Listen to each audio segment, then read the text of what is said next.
Les individus, mais aussi les entreprises, ont de plus en plus le sentiment qu'il va falloir, pour les entreprises, accompagner leurs salariés, et puis pour les individus, de garder leur employabilité, voire de booster leurs compétences. J'ai des professionnels qui ont de 30 à 55, 56, 57 ans. Hein. Donc forcément, les compétences, les connaissances évoluent et ces personnes viennent un petit peu chercher ces compétences, ces nouvelles connaissances. Finance, marketing, stratégie haute vont tourner avec cet aspect un petit peu transitoire, transversal sur cet ADN. Ça va s'adresser à des managers qui veulent gravir un petit peu les échelons dans leur entreprise, accéder à des positions de cadre supérieur, voire de cadre dirigeant. Donc c'est vraiment une formation qui s'adresse à ce type de population. Je pense que je ne pourrais pas faire la moitié des tâches que je fais aujourd'hui en tant que directeur général délégué si je n'avais pas fait ce MBA, parce que ce sont des compétences très importantes, finance, comptance, stratégie, et management de l'homme aussi, tout ce qui entoure, tout ce qui fait partie du métier de dirigeant d'entreprise.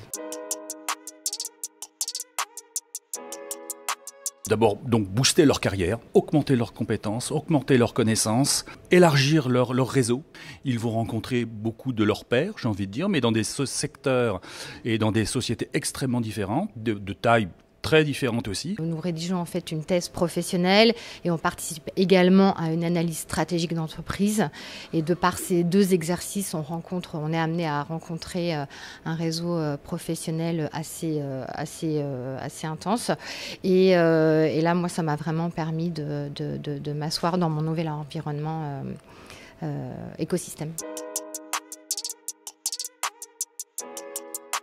C'est une aventure humaine et évidemment, aujourd'hui, je viens de finir ma soutenance, donc je suis ravie d'avoir fini cet exercice, mais je suis aussi déjà nostalgique de la fin de ces 2 dernières années. Clairement, ça m'a apporté une manière différente de penser, parce qu'en tant qu'ingénieur, j'ai une façon de penser un peu qu'on nous inculque dans les écoles d'ingénieurs, ce qui est différent de la formation MBA où il y a un peu cet aspect académique.